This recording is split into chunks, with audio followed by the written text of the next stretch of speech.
Hola chicos, bienvenidos al tercer videotutorial de la asignatura de Historia.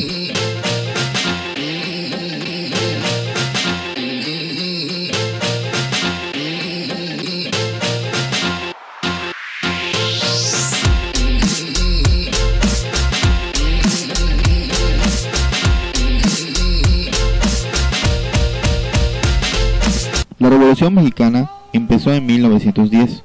Por un levantamiento en contra del gobierno de Porfirio Díaz.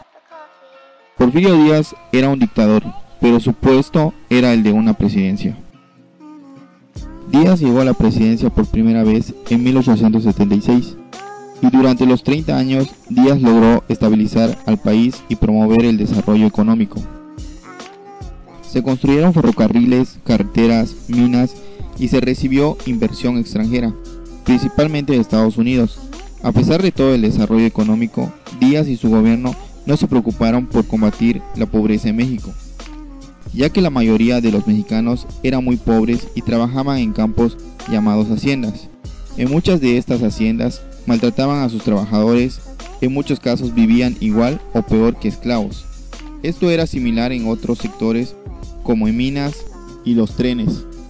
En 1876, Díaz llegó al poder bajo el lema "no reelección", limitando a cada presidente 4 años en el poder. En 1884 se hizo reelegir por primera vez, violando su propia política, una y otra vez, hasta las elecciones de 1910. En 1910, Díaz habló sobre la democracia en México en las entrevistas Díaz-Krellman, donde dijo que México estaba listo para un nuevo presidente. En consecuencia, un grupo de ricos hacendados se unieron para apoyar a Francisco I. Madero como candidato a la presidencia, bajo el lema "sufragio efectivo, no reelección". Madero estaba seguro de poder ganar estas elecciones y hasta había escrito un libro sobre ella. Díaz se dio cuenta de esto y mandó a encarcelar a Madero.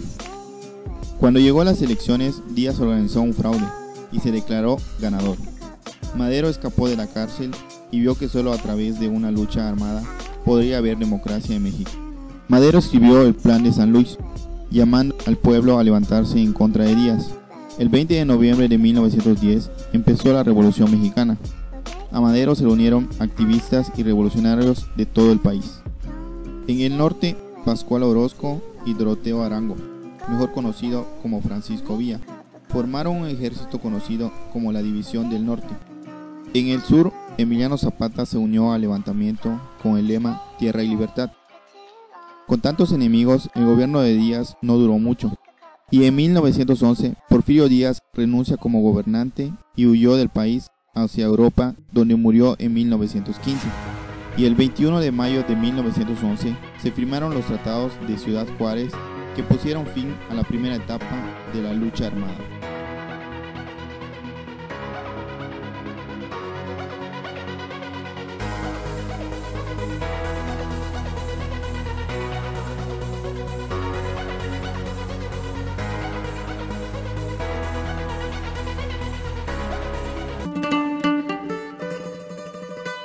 Francisco I. Madero nació en 1873 en Parras, Coahuila, en el seno de una de las familias más ricas e importantes del norte de México.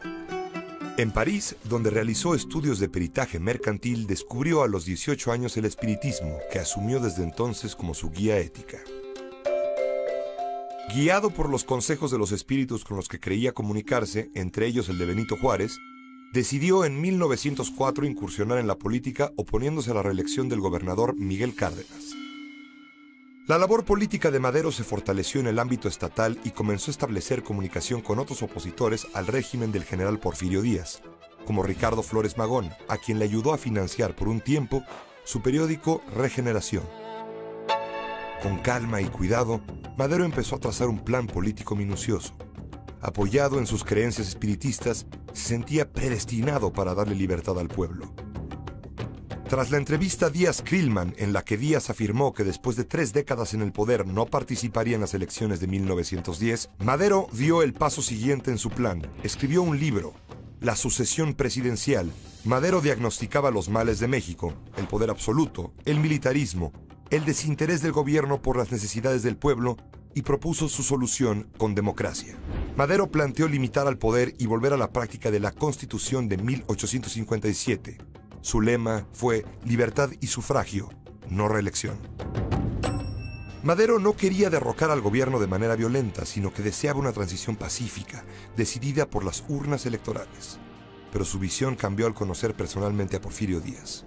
Se dio cuenta entonces de que aquel hombre no cedería el poder y solo una revolución armada terminaría con la dictadura. Para preocupación de Porfirio Díaz y sus seguidores, el ascenso del antirreeleccionismo encabezado por aquel hombre al que llamaban loco era vertiginoso. Comenzó entonces la represión contra los maderistas y el propio Madero fue detenido en Monterrey, acusado de conato de rebelión y trasladado al penal de San Luis Potosí.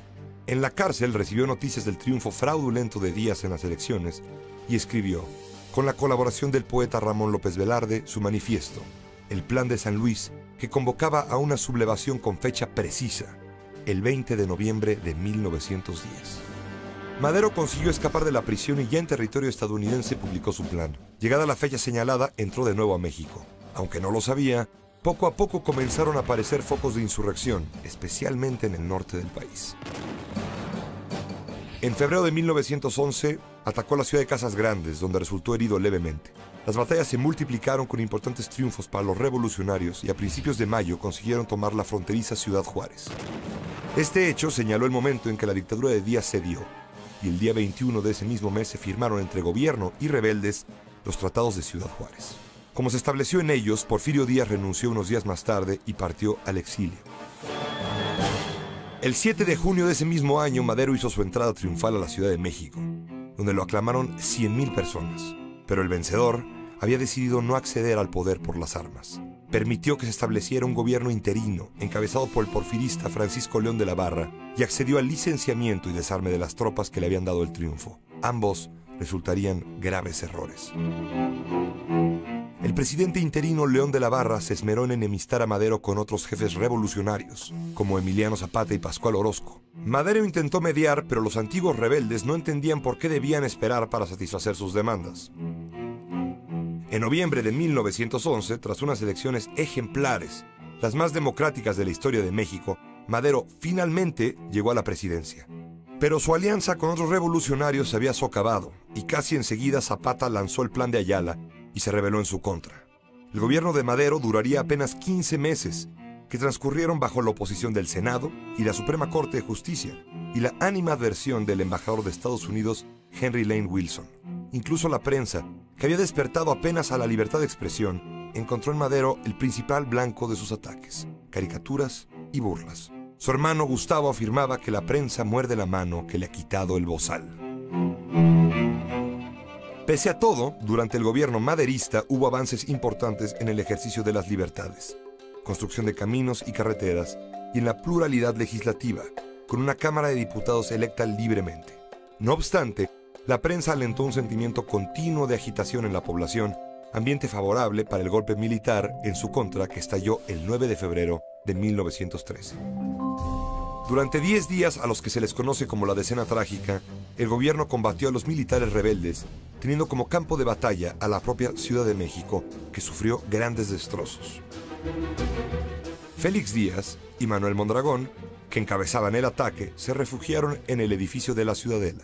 Madero entregó el mando de la plaza al general Victoriano Huerta, quien se había distinguido en el combate a los orozquistas, para que se enfrentara a los sublevados. Pero Huerta tenía su propio plan, y pronto entró en comunicación con Díaz y Mondragón. Sus ataques a la Ciudadela comenzaron a ser sospechosamente poco certeros, y al mismo tiempo sacrificó soldados leales a Madero. El 17 de febrero, mientras continuaban el bombardeo de la ciudad, Gustavo Amadero, el hermano del presidente, descubrió que Huerta estaba coludido con Félix Díaz y Mondragón y lo arrestó personalmente. Llevado frente a Madero, Huerta juró su inocencia y prometió ayudar al presidente a restablecer la paz. Madero tomó una decisión suicida. Le devolvió su pistola a Huerta y le confirmó el mando. Huerta consumó entonces su traición. El día 18, Madero fue hecho prisionero después de la balacera en el Palacio Nacional. Mientras tanto, Huerta invitó a comer a Gustavo y lo aprendió. Ese mismo día, el hermano del presidente fue asesinado cobarde y brutalmente en la Ciudadela, después de haberlo dejado ciego. Madero y su vicepresidente José María Pino Suárez fueron obligados a renunciar el 19 de febrero. Pedro Lascurain, su sucesor, fue presidente por apenas 45 minutos antes de dimitir a favor de Victoriano Huerta. Aunque se le había prometido enviarlo al exilio en Cuba, la noche del 22 de febrero, mientras se le trasladaba con Pino Suárez a la penitenciaría de Lecumberri, el mayor Cárdenas, encargado de su custodia, lo asesinó con su pistola. El día siguiente, el gobierno de Victoriano Huerta afirmó que Madero había muerto en la balacera que siguió a un intento de rescate por parte de sus partidarios. Para concluir con esta sesión, realizaremos un crucigrama como retroalimentación, el cual pueden encontrar las respuestas en la página 89, 93, 95, 96 y 97. También se pueden guiar del video para encontrar las respuestas. Al finalizar, realizaremos la actividad del libro El texto, sufragio efectivo, no reelección, de la página 94. Al terminar, se responderá las preguntas que se encuentran abajo de ella. Y en la página 96 se realizará el cuadro y las preguntas, el cual lleva el título Problemáticas en el Porfiriato. Y con esto damos por concluida la sesión.